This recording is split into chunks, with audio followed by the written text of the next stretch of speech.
Ever since the 116th Congress was sworn in, they've had one single-minded goal, especially in the House of Representatives: to strip the power away from the executive branch and to possibly unseat a duly elected president, whether by impeachment or by overturning the results of the 2016 election. The tweets and the interviews have shown that they're willing to do this by any means necessary, whether it's questioning a congressional law that Democrats themselves put into place 40 years ago, like this tweet from Nancy Pelosi. At Real Donald Trump's actions clearly violate Congress's exclusive power of the purse, which our founders enshrined in the Constitution. The Congress will defend our constitutional authorities in the Congress, in the courts, and in the public, using every remedy available. Or by pushing endless investigations into the president, the executive branch, and everybody in the cabinet. If Mueller says he's done and was allowed to follow the evidence, then let's see the report. America will welcome it, but if he's been forced to stop investigating, there will be hell to pay. We're not powerless anymore. Or even this ambitious declaration from newly seated Congressperson Rashida Tlaib. People love you, and you win. Woo! And when your son looks at you and says, "Mama, look, you won," bullies don't win. And I said, baby, they don't. Because we're going to go in there, we're going to impeach the motherfucker. I'm still waiting on that one to come true. I'm actually okay with Congress trying to rein in the executive branch.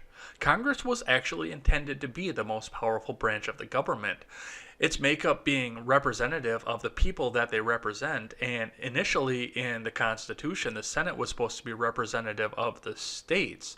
The President and the Supreme Court are not representative of the people, and they were meant to be behind Congress. Yet in years past, the Congress has moved to be the third most powerful branch of the government, being eclipsed year after year further and further by the presidency and the Supreme Court.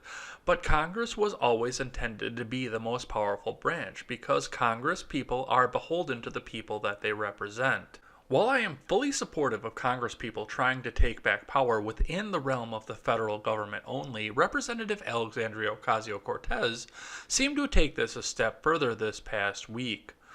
While addressing critics of the Green New Deal, Cortez asserted in a tweet that she is in fact in charge. Who is she in charge of? Well, it's presumed by the text of the tweet that she is in charge of the general citizens who don't like her Green New Deal. Let's see what Cortez had to say.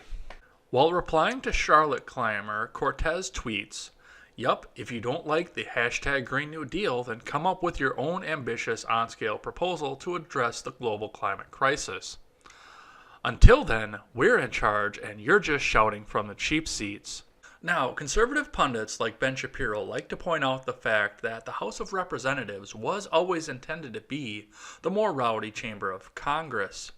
The Senate was intended to be more refined, but because representatives were intended to be selected directly by the people, they were always expected to be a little bit more rowdy.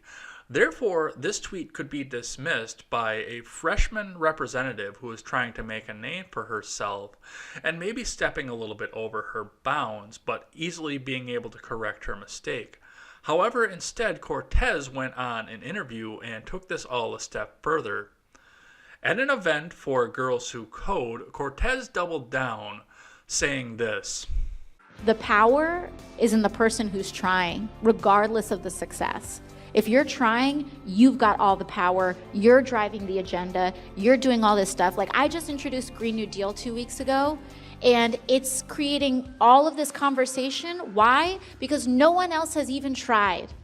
So people are like, oh, it's unrealistic. Oh, it's vague. Oh, it doesn't address this little minute thing. And I'm like, you try. You do it. Right.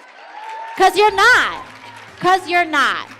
So until you do it, I'm the boss. That's How about that? You heard it here. In addition to imposing her authority over the people who elected her in the first place, Cortez is additionally trying to bypass House leadership over the Green New Deal that she's been championing since her campaign.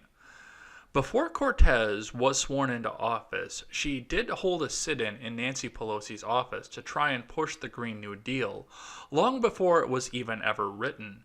And even more recently, additionally this past week, Senator Dianne Feinstein had a group of children come in and start calling her out for the fact that she does not support the Green New Deal.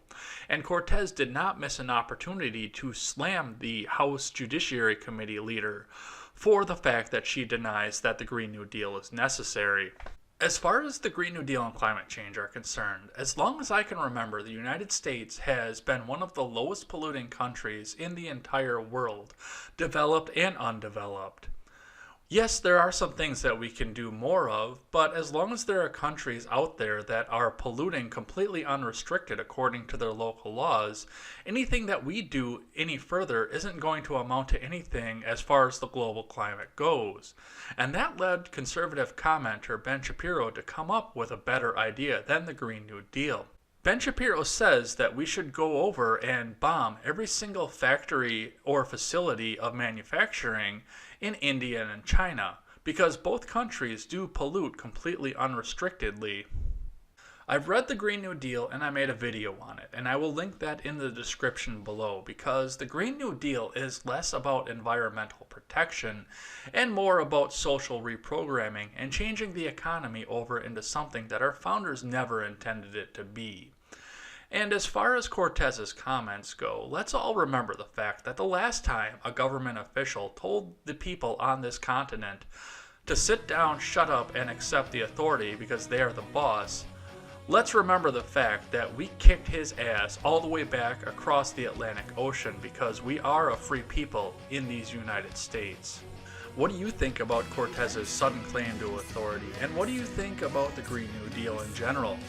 I always welcome a thoughtful and positive discussion in the comment section below, and especially over on Twitter. That is at Ed's Blog Twitter with a 1 in place of the I. Thanks as always for listening to this show and supporting this channel.